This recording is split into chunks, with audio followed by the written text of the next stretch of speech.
Two brothers went on a deep dive adventure in the Zacaton sinkhole, located in Mexico. This was in a bid to beat their personal record. However, on the ascent, the BCD of one of the brothers started to inflate on its own, creating an uncontrolled rapid ascent. This leaves them at a risk of nitrogen narcosis, or even a greater risk. In Mexico, there's an incredibly amazing natural wonder called the Zacaton sinkhole. It's special because it's the deepest sinkhole filled with water anywhere on Earth. You can find this remarkable hole on El Rancho Azufrosa, not far from the town of Aldama in northeastern Mexico. El Zacaton measures about 328 feet across and goes down more than 339 meters, making it the deepest water-filled sinkhole known to us. Interestingly, the bottom of El Zacaton is located some 426 feet below sea level. These kinds of sinkholes aren't formed by regular groundwater, but by the powerful forces of volcanoes. So it's not just any hole in the ground, it's an extraordinary geological wonder.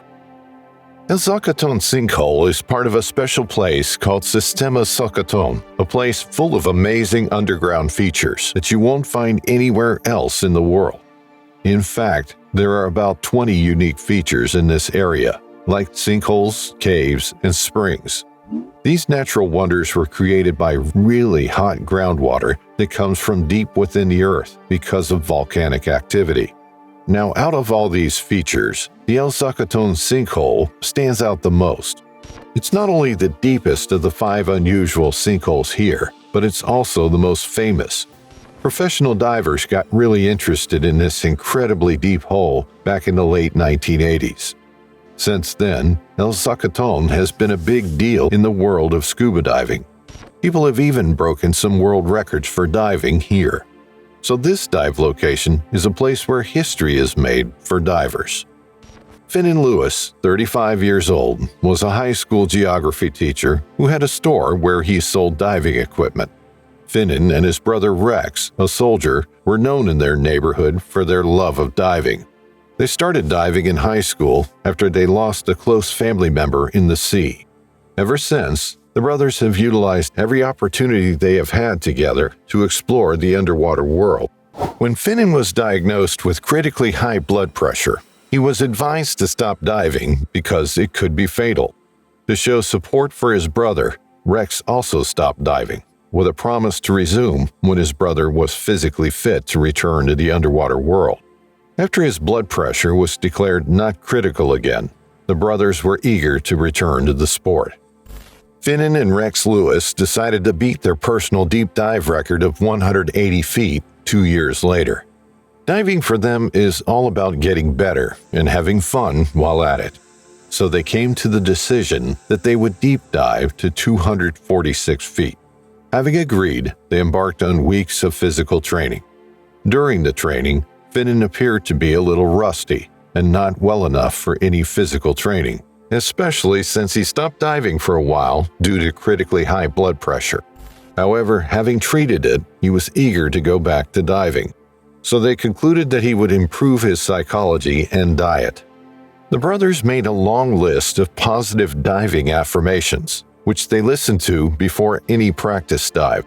This is to program their minds for confidence and success. Rex also ensured that Finan drank water mixed with sea salt because of his high blood pressure and his body's inability to retain water. Therefore, this water mixture was to increase his thirst for water, which would in turn make his blood pressure rise. This is critical to avoid a blackout while diving, which can be fatal and one of a diver's worst nightmares. They continued their practice dive with their safety divers. With time, they got better and more prepared to embark on the record-breaking dive. After a week of intensive training, the day approached, and Rex was supercharged for this feat. However, on the morning of the dive, Finan had a different feeling. He was overwhelmed with negative emotions, and even told Rex about it. When he mentioned what he was feeling, Rex was worried about him and asked him if he still intended to continue with the dive or if they should schedule it for another day. However, Finan insisted that they should continue with the plan. He believed it was just one of those feelings one has before achieving a great feat. So the brothers dressed up, packed their dive gear, and drove off to the dive location in their truck. They picked up the two support divers on the way. At the dive site, they unpacked and suited up an hour before the dive. Rex asked his brother if he was still having negative feelings, but Finan assured him that they had reduced and that he was supercharged for the record-breaking challenge. They synchronized their watches to begin their 50-minute warm-up. Once done, the brothers did a packed stretch, lying on their back, then lubed their monofin foot pocket and got in the water. They swam out to the warm-up line and started a few minutes of facial immersion. After the facial immersion, they did 3 exhale dives to 20 feet. This is closely followed by another pack stretch. After this, Rex again asked his brother if he was feeling okay, and Finan gave him a thumbs-up signal, assuring him that he was fine. Then he did a warm-up dive to get their bodies accustomed to the feel of the water. Afterward, they started their warm-up static breath holds until their official countdown began. The brothers took their positions, and they were told it was 1 minute until my countdown. They swam to the official line, put on their masks, and started breathing face down. Their descent began pretty well, and it was uneventful. They passed their previous record of 180 feet successfully and were headed for 246 feet. Soon they saw the light at the tag about 20 feet away, and Rex was super glad they were about to achieve what they had intensely practiced for. They grabbed their tags and started the ascent. Everything was going well until they got to 75 feet, and Rex saw that Finan was in danger. His BCD was starting to inflate on its own. This had happened to Rex before, some years ago, when they dived together, but then Finan came to his aid and quickly disconnected the air hose, and he carried on. This was what Rex expected Finan to do. However, that didn't happen. Finan didn't do that. Instead, he was upside down, kicking frantically and trying to stay down. Not long after, Finan stopped kicking and just shot up to the surface. Rex followed his brother up, but he was mindful of not going up too quickly, especially since his dive computer was beeping warnings at him. When he got to the surface, he realized that Finan had been pulled up and they were performing CPR on him. They informed him that they had called for help already. He panicked, and a cold shiver went down his spine. He wondered why he didn't use his dump valve, especially since he was experienced with it and knew exactly what to do. Then he saw that the string he should have pulled to open the valve was missing. That meant that Finan had no means of dumping the air when it was oriented that way. When a diver ascends, it must not be a rush dive. It must be done slowly because at that depth, the body is under pressure and the individual's blood and tissues can hold more gases dissolved in it than when one is at the surface. But while ascending to the surface, those dissolved gases must return to being gases.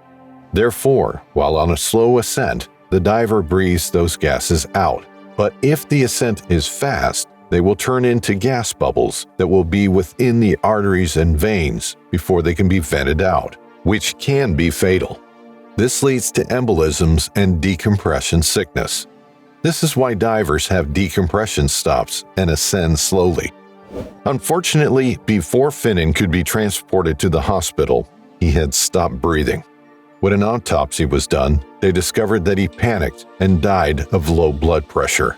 His blood pressure reading was less than 90/60, and any diver suffering from this is advised not to participate in diving until the blood pressure has been treated appropriately.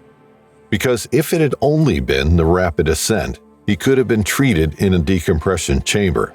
It's imperative before ever diving to check and ascertain that all diving gear is not faulty, because even a minor fault can be fatal.